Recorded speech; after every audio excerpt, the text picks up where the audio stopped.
অসংখ্য বাংলা ও হিন্দি সিনেমায় সৎ মায়েদের ভিলেন হিসেবে যে আঁকা হয়ে এসেছে, অনেক ক্ষেত্রেই তার বিনির্মাণ হয়েছে বাস্তব ভিত্তির ওপরই। শুক্রবার তেমনই এক কৈকেয়ী মাতার দেখা মিলল উত্তর চব্বিশ পরগনার বাদুড়িয়ায়। প্রথম পক্ষের স্ত্রীর অকাল মৃত্যুর পর বাদুড়িয়া নারায়ণপুর গ্রামে দ্বিতীয়বার বিয়ে করেন কাশ্মীরের যুবক মঞ্জুর আহমেদ শেখ। গত 7-8 মাস আগে প্রথম পক্ষের 14 বছর বয়সী কিশোর পুত্র নাদিম মঞ্জুরকে দ্বিতীয় পক্ষের স্ত্রী ও তার বাবা মায়ের ভরসায় রেখে গিয়েছিলেন কাশ্মীরের ওই যুবক। কিন্তু স্বামীর প্রথম পক্ষের ছেলে নাদিমের উপর অমানসিক অত্যাচার চালানো হতো বলে অভিযোগ করেছেন গ্রামের বেশ কয়েকজন বাসিন্দা। তাদের অভিযোগ, নাদিম নামে ওই কিশোরকে গত 8-10 দিন ধরে একটি ঘুপচি ঘরে বন্দি রেখে দেওয়া হয়েছিল।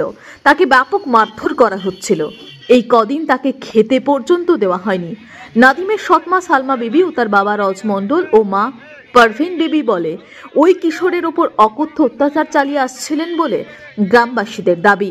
শিন্নুকায় ওই ক্ষুধার্ত কিশোর ওই অবস্থায় আর কয়েকদিন থাকলেই তার মর্মান্তিক মৃত্যু হতে পারত বলে আশঙ্কা প্রকাশ করেন নারায়ণপুর গ্রামের বেশ কয়েকজন বাসিন্দা।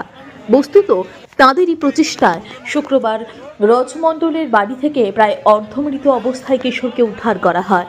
খবর দেওয়া হয় বাদুড়িয়া থানায়। পুলিশ ও গ্রামবাসীদের সহযোগিতায় অসুস্থ হয়ে পড়া ওই কিশোরকে বাদুড়িয়া প্রাথমিক হাসপাতালে ভর্তি করা হচ্ছে। অন্যদিকে মেয়ের সব ছেলের ওপর নারকীয় অত্যাচার চালানোর অভিযোগে রজমণ্ডলকে গ্রেপ্তার করেছে পুলিশ।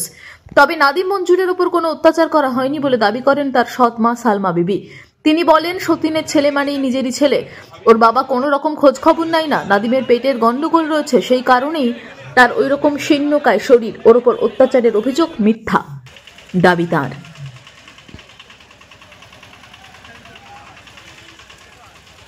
হয়েছে আমাদের নারায়ণপুর গ্রামে আজকে সকালবেলা আমরা একটা ঘটনা জানতে পারি। যে ঘটনাটা হচ্ছে এরকম যে আমাদের নারায়ণপুর গ্রামে কাশ্মীরের একটা ছেলের ব্যাপারে আমাদের পাড়ার একটা বউ গিয়ে দেখে যে একটা ছেলে ওই বাড়িতে খুবই খারাপ অবস্থায় আছে। এখন ঘটনাটা আমরা যখন জানতে পারি, গিয়ে আমরা খোঁজ খবর নিয়ে দেখলাম যে এই ছেলেটা হচ্ছে কাশ্মীরে বাড়ি। এর বাপ এর মা মারা যাওয়া হোক যেভাবে হোক, এর মা আর নেই, মা মারা গেছে। মারা যাওয়ার পরে এখন ওর বাপ আমাদের নারায়ণপুর গ্রামে আমাদেরই এলাকার একটা মেয়েকে বিয়ে করার পরে কিছুদিন পরে ওই যে ছেলেটাকে এই যে সৎ মা আর সৎ নানা নানি আছে, এরা নিয়ে এসে এখানে রেখে দেয় যে আমরা এখানে ছেলেটাকে বড় করব, কারণ ওর বাপ ওখানে কোনো একটা কাজবাজ করে, কোনো কারণবশত ওর বাবা এখানে পাঠায়। এখন পাঠানোর পরে এখানে তারা দায়িত্ব নিয়েছিল যে আমরা ছেলেটাকে ভালোভাবে রাখবো এবং বড় করব, আমরা দায়িত্ব নিচ্ছি, আমরা এখন ওর নানা নানি বা আমি ওর মা। এখন এই সৎ মা আর ওর নানা নানি মিলে পলিটিক্স করে এই ছেলেটাকে টর্চার করে, এই 1.5 বছর ধরে ঘরে পুরোপুরিভাবে বন্দি করে দেয়। বন্দি করার পরে এখন তাকে ঠিকঠাকভাবে খেতে দেওয়া হয় না, রীতিমতো একটা মেরে দেওয়ার পরিকল্পনা করা হয়েছে এই জায়গায়, যে ছেলেটাকে কোনোভাবে না খেতে দিয়ে আস্তে আস্তে মেরে দেওয়া হয়। যেহেতু ছেলেটা সৎ ছেলে, কোনো না কোনো এদের একটা পরিকল্পনা আছে যে ছেলেটাকে আমরা রাখবো না, মেরে দেবো। 8 মাস ধরে টর্চার করার পরে আজকে এসে আমরা জানতে পারি কি যে এরকম একটা ঘটনা ঘটেছে। তো আমরা গিয়ে যখন সেই বাড়িতে কথাবার্তা বলি, ওরা রীতিমতো আমাদের সঙ্গে ঝামেলা করে, না এরকম কোনো ব্যাপার না, এরকম কিছু না। তারপরে জানতে পারার পরে আমরা ছেলেটাকে উদ্ধার করি। তার খুবই খারাপ অবস্থা, মানে আর কিছুক্ষণ থাকলে হয়তো ছেলেটা মারা যেতে পারে। তাকে নিয়ে আমরা বাদুড়িয়া গ্রামীণ হসপিটালে ভর্তি করি এবং ছেলেটার অবস্থা খুবই খারাপ। তার এখন ডাক্তার চিকিৎসা করছে। আর ওর যে নানা আছে তাকে আমরা পুলিশকে ফোন করে ওর নানাকে পুলিশের হাতে তুলে দিই। এবার আমাদের এখন চাওয়া পাওয়া হচ্ছে এটা যে এই ছেলেটাকে তার বাবা ওখান থেকে কাশ্মীর থেকে আসুক এবং সেই ছেলেটাকে নিয়ে যাক।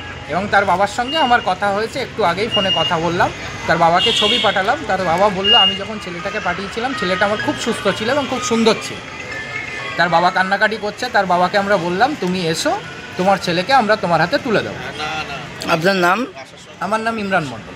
আমার নারায়ণপুরে এটা যেটা ছড়িয়েছে সব গ্রামবাসীর সব পুরোপুরি মিথ্যে। আমি ওর যথেষ্ট খেয়াল রেখেছি, ওর সব খাওয়া দাওয়া সব করেছি। ও পেটের প্রবলেমও, হাগামোতা বেশি করে, ওই কারণে ওর শরীর ওরকম না। ওর আটকে রেখেছি, ওর বাপ নিজেই এখানে রেখে গেছে। ওর কোনো আটকেও রাখিনি, কোনো কিছু করিনি, পুরো নিজের ছেলের মতো। ছেলেটা কে? ছেলে আমার মানে আপনার কি, মানে সতীনীর ছেলে? কি তার মা নেই আমার ছেলে। ও, আর ওর বাবা কোথায় থাকে? ওর বাবা কাশ্মীরি থাকে। ও, ও, মানে এখানে এখানে কি সূত্রে আসো? এখানে শ্বশুর বাড়ির মতো করে আসে। তারপর কি হয়েছে?